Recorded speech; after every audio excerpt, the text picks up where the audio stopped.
How could a baseball player dominate an entire league by doing the one thing everyone else was told never to do? How could a man stand at the plate, barely swing the bat, and still outperform some of the most aggressive hitters the game had ever seen? This is not a trick question. This is the story of Mel Ott, a player who turned patience into a weapon and hesitation into fear. Over a career that spanned more than 2 decades, Ott recorded over 500 home runs, reached base more than almost anyone of his era, and became one of the most consistent offensive forces in baseball history. He did it without brute strength, without intimidation, and often without even swinging. Pitchers feared him not because of what he did, but because of what he refused to do. So how did a man who seemed to defy the basic instincts of hitting still end up outperforming everyone around him? To understand that contradiction, we have to go back to where it all began. Long before the stadium lights and the anxious silence of a full count, Mel Ott grew up far from the center of the baseball world. He was born in 1909 in Gretna, Louisiana, a working-class town just outside New Orleans, where baseball was not a guaranteed path to glory, but a simple escape from routine. His family lived modestly, and nothing about his early environment suggested that it would produce one of the most disciplined hitters the sport would ever see. Ott was not the biggest child on the field. He was not the fastest runner or the strongest thrower. In fact, among his peers, he often blended into the background. What separated him was not physical dominance, but awareness. From a young age, he paid close attention to details others ignored. How pitchers released the ball, how umpires called the edges of the strike zone, how impatience could undo even the most talented hitter. While other kids swung as hard as they could, Ott learned something quieter. He learned to wait. He learned that every pitch told a story, and that not swinging was sometimes the smartest response. Adults around him noticed that he rarely chased bad pitches, even in casual games. He was calm in moments when others rushed, focused when others panicked. His upbringing reinforced this temperament. Life in the South during the early 20th century was not forgiving, and discipline was not optional. Ott absorbed those values without complaint. He did not talk much. He did not boast. He listened. By his early teens, it was already clear that his approach to baseball was different.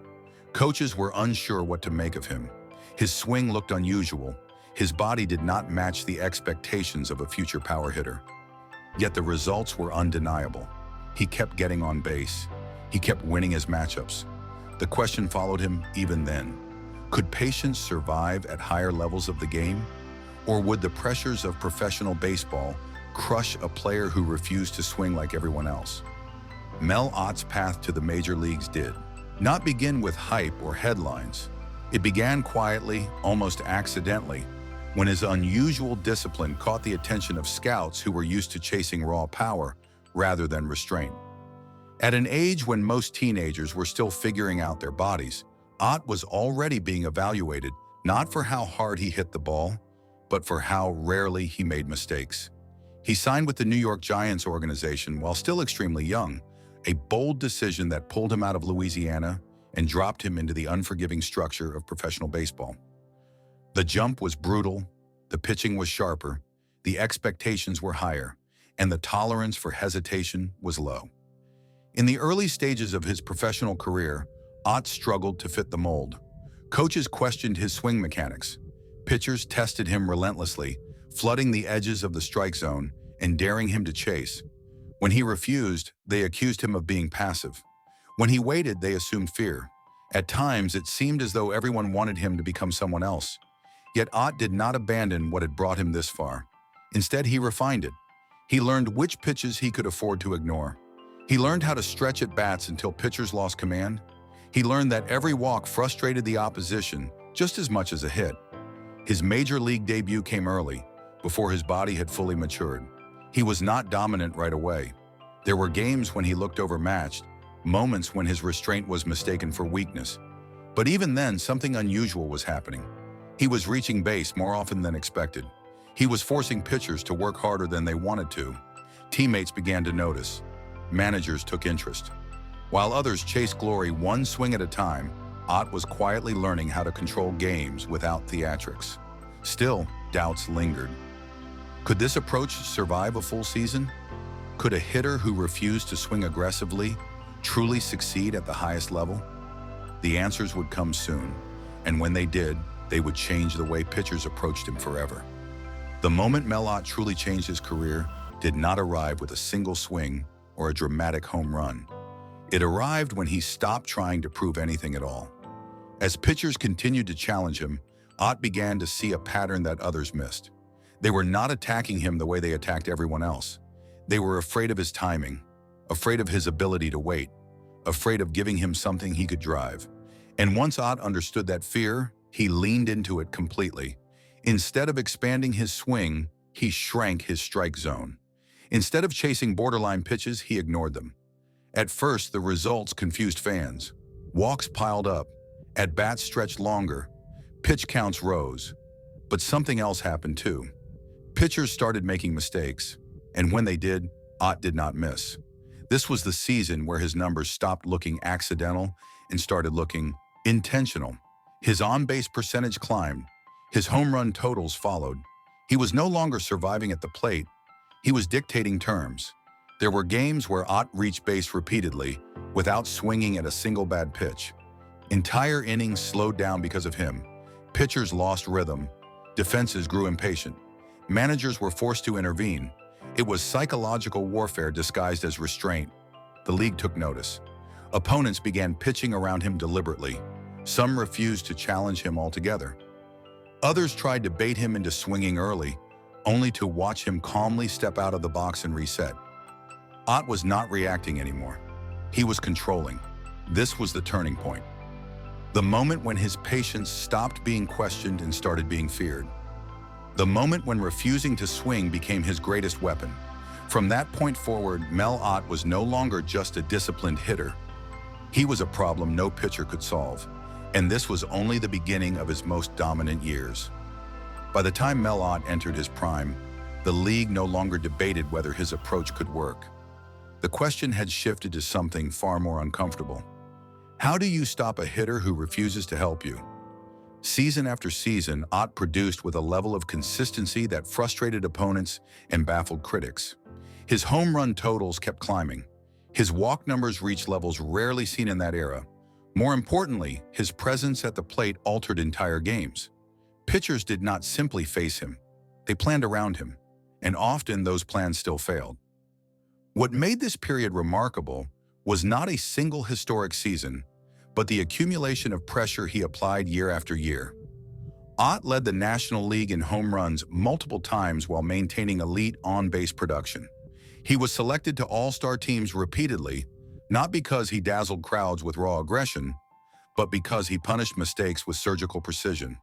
There were nights when opposing pitchers tried to challenge him early, hoping to steal a strike before he settled in. Ott would calmly watch the ball travel outside the zone, then another, and another. Suddenly, the count favored him, and the entire dynamic flipped. The pitcher, once confident, was now defensive. One mislocated pitch later, the scoreboard changed. Even in games where he did not record a hit, Ott influenced outcomes. His walks moved runners. His patience exhausted starters. His refusal to chase forced managers to make uncomfortable decisions earlier than planned. Teammates fed off it. Fans learned to appreciate the tension of his at-bats, knowing that something decisive often followed silence. During this stretch, Ott helped lead the New York Giants to consistent contention, including a World Series championship. In the postseason, where pressure suffocated lesser hitters, his discipline became even more valuable.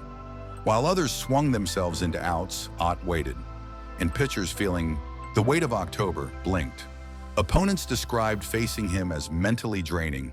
There was no easy path. You could not overpower him reliably. You could not trick him consistently. Every plate appearance felt like a negotiation he was determined to win. This was the height of his influence. Not loud, not flashy, but relentless. And yet, even at the peak of his dominance, forces beyond his control were already closing in. Every style that defies convention eventually attracts resistance.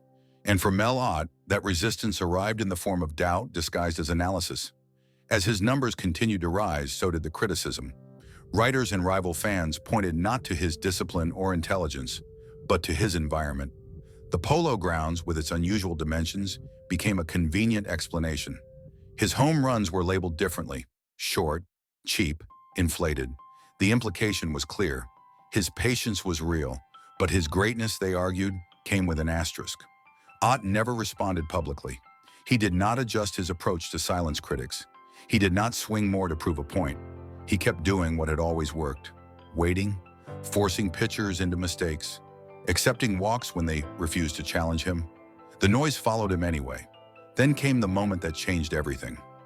Late in his career, while still contributing at a high level, Ott suffered a serious knee injury while diving for a ball. It was sudden, violent, and irreversible. The player who had controlled the game with his mind could no longer rely on his body. The decline was not dramatic. There was no public collapse, just a quiet understanding that the most durable part of his greatness had finally met its limit. His mobility faded. His appearances became fewer. Eventually, the version of Ott that had defined an era stepped away. After baseball, he found work as a manager and later as a broadcaster. The game never left him, but the spotlight dimmed. Then, just as quietly as he had played, his life ended abruptly. A car accident took him at only 49 years old, cutting short any chance for reflection or reinvention.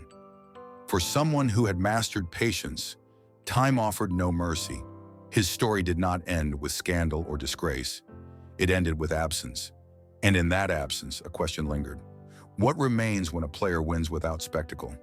When Mel Ott's career is reduced to statistics, the numbers alone already tell a remarkable story. Over 500 home runs, nearly 3,000 hits, more than 1,700 walks. A Hall of Fame plaque that confirms his place among baseball's elite. But none of those figures fully explain why his legacy feels larger than the box score. Ott changed how offense could look without announcing it. He never declared a philosophy. He never marketed an approach. Yet decades before modern analytics, he was already playing a version of baseball that valued control over chaos. While others chased power, he chased certainty. While others reacted, he anticipated. His refusal to swing recklessly forced the sport to confront an uncomfortable truth. Aggression was not the only path to dominance. Intelligence could bend the game just as effectively. In an era when hitters were praised for bravado, Ott proved that restraint could be just as intimidating. Teammates remembered him as steady and unassuming. There were no dramatic speeches or emotional outbursts. His leadership came through example. Long at-bats, relentless patience, quiet confidence. Opponents respected him not because he intimidated them physically, but because he exposed their mistakes. In many ways, Ott was ahead of his time. Today, on-base percentage and plate discipline are celebrated. Walks are valued. Pitch counts matter. Entire lineups are built around principles he embodied naturally. If he played in the modern game, his approach would be praised as enlightened rather than strange. Yet part of his legacy lies in contrast. He thrived in a baseball culture that did not fully understand him. He succeeded without fitting the narrative of a traditional star. And because of that, his greatness was often discussed with qualifiers instead of awe. What makes his story endure is not just what he achieved, but how he achieved it. He showed that the game could be slowed down, that pressure could be applied without violence, that sometimes the most powerful move was to wait. Mel Ott did not just outperform everyone. He redefined what outperforming could mean. At the beginning of this story, the question felt almost absurd. How could a player who refused to swing still outperform everyone around him? By the end, the answer becomes clear. Mel Ott did not win by avoiding action. He won by understanding timing. He understood that baseball is not just a contest of strength, but a contest of decisions. Every pitch presents a choice. Every choice reveals intent, and the player who understands that first controls the game. Ott never needed to overpower pitchers. He allowed them to defeat themselves. His patience created pressure. His restraint created mistakes. And when the moment finally arrived, he was ready. Not rushed, not emotional, just precise. In a sport that often celebrates violence and urgency, Ott offered a quieter lesson. That discipline can be dominant. That intelligence can be intimidating. That sometimes the bravest move is not to swing at all. His career reminds us that greatness does not always announce itself loudly. Sometimes it stands still, watches carefully, and waits for the world to blink first. If this story changed the way you think about baseball, consider what other legends may have been misunderstood by history. Their stories are still waiting to be told. Thank you for watching. And remember, sometimes the most powerful move is knowing when not to act.